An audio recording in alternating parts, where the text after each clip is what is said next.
হাতি ইঁদুরকে সাহায্য করেছে। হাতির এত বড় সাহস, শিয়ালের সাথে পাঙ্গা। হাতিকে যে আমার দেখতে হবে।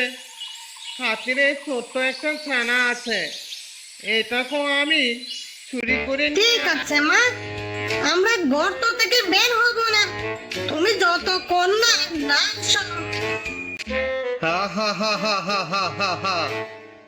আমি তো দেখছি আমার জন্য আজ কচি কচি ইঁদুরের ছানারাও অপেক্ষা করছে। তুই কালে এখান থেকে যা, তারপর ব্যাপারটা আমি দেখছি।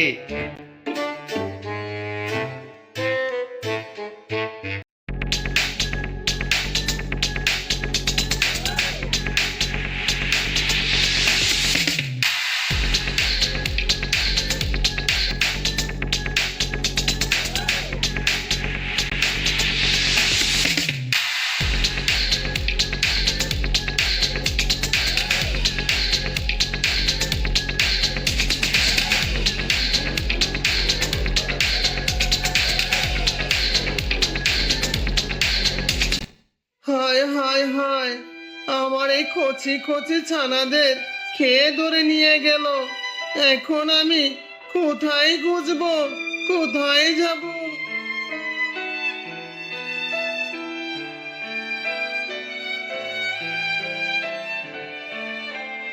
কি ইঁদুর ভাই, তুমি এখানে দাঁড়িয়ে দাঁড়িয়ে কান্না কেন করছো? হাতি ভাই, কি বলবো দুঃখের কথা। হা হা হা হা হা হা হা। দূর দূর দূর, মেয়ে মানুষের এই একটাই প্রবলেম, কিছু বলার আগেই হাত পা ছড়িয়ে দিয়ে কান্না শুরু করে দেয়। কি হয়েছে সেটা তো আগে ঠিকঠাক করে বলবে, তা না, হাত পা চারদিকে ছড়িয়ে দিয়ে কান্না শুরু করে দেয়। বুঝতে পেরেছি বুঝতে পেরেছি, তোমার অনেক দুঃখ লেগেছে, কিন্তু দুঃখটা কি তা তো বলবে, কান্না এখন থামাও।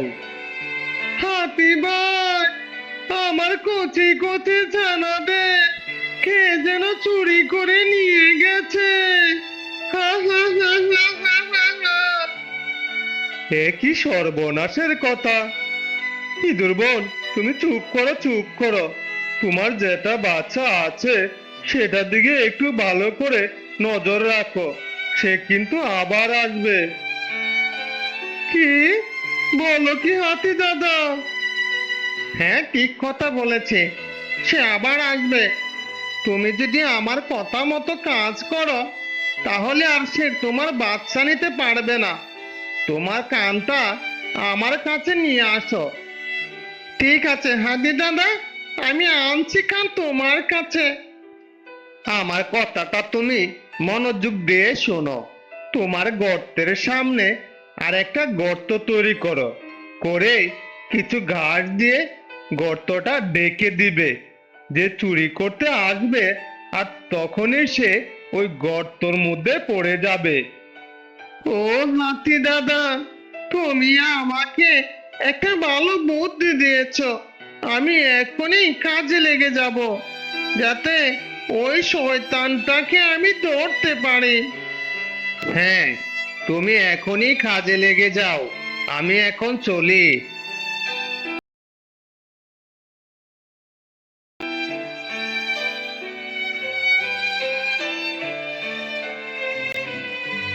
বাহ, সব কাজ হয়ে গেছে।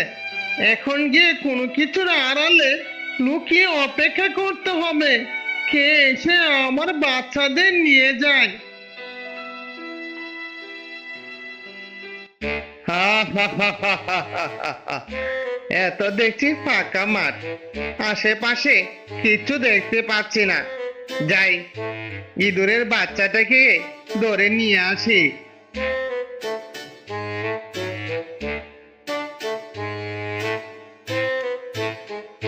ওরে বাবা রে বাবা রে বাবা, আমি যে গর্তের মধ্যে পড়ে গেলাম। তাহলে কি এসব ওই ইঁদুরের খাত? সে আমাকে ধরার জন্য হাত বেঁধে রেখেছে। বাবারে বাবা, আমাকে এই গর্ত থেকে তুলো, মরে গেলাম, মরে গেলাম।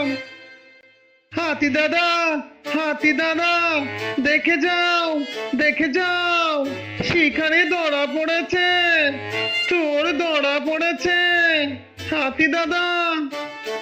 কই কই দেখি দেখি দেখি, আরে এত দেখছি আমাদের শিয়াল পণ্ডিত, তার মানে এই বনে যত বাচ্চা নাই হচ্ছে সবই শিয়াল পণ্ডিত নিয়ে কাঁদছে। চলো চলো, আমরা রাজা মহাশয়ের কাছে যাই, গিয়ে নালিশ করি এই শিয়াল যে আমাদের সবার বাচ্চা নিয়ে কাঁদছে।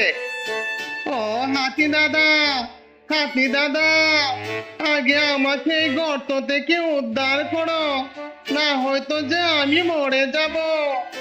রাজা মহাশয়ের কাছে বিচার দিলে আর আমি যদি মরে যাই তাহলে কিভাবে বিচার করবে?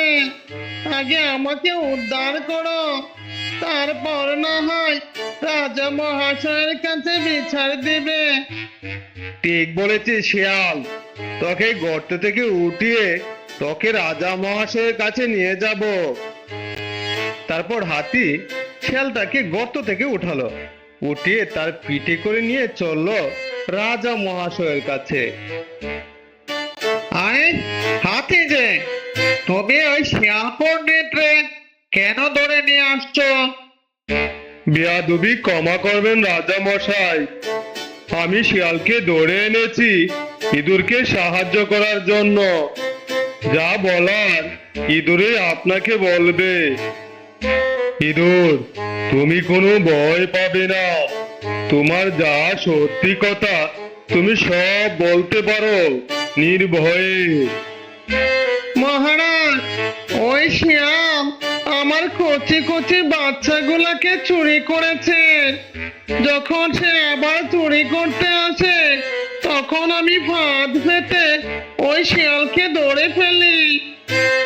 তাই নাকি ইঁদুর? তোমার বাচ্চা চুরি করেছে শিয়াল, এটা তো মহা অন্যায়। এটার বিচার যে খুব শক্ত করে করতে হবে। জীব হত্যা করেছে, এটার বিচার কঠিন থেকে কঠিনতর করতে হবে। যাহা আগে মহারাজ, আমার কিছু কথা ছিল, আপনি যদি বেয়াদবি না করেন তাহলে সেই কথাগুলো আমি বলতে পারি। হ্যাঁ শিয়াল, তোমার কি কথা আছে সেটাও তুমি নির্ভয়ে বলতে পারো। মহারাজ, বেয়াদবি মাফ করবেন, ইঁদুরের মুখের কথায় আমার বিচার করতে পারেন না। ইঁদুর আপনাকে প্রমাণ দিতে হবে যে আমি তার বাচ্চা চুরি করেছি। হ্যাঁ। তাই তো, শিয়াল তো তুমি ঠিক কথাই বলেছ, এভাবে তো আমি চিন্তা করিনি। ইঁদুর, তোমার বাচ্চা যে শিয়াল চুরি করেছে সেটার প্রমাণ তো তোমাকে দিতে হবে। মুখের কথায় তো আমি বিচার করতে পারি না, যেহেতু আমি এই বনের রাজা, আমাকে সত্য মিথ্যা জেনে বিচার করতে হবে। মহারাজ, আমার কাছে তো এখন তেমন কিছু প্রমাণ নেই যে আমি আপনাকে দেখাবো। ঠিক আছে, তোমার কাছে যেহেতু প্রমাণ নাই তাহলে আর বিচার করা যাবে না। যখন প্রমাণ হাতে আনতে পারবে তখনই না হয় শিয়ালের বিচার হবে। তারপর শিয়াল এখান থেকে হাসতে হাসতে চলে যায়।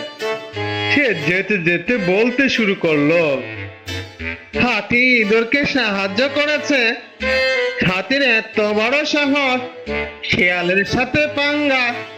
হাতিকে যে আমার দেখতে হবে।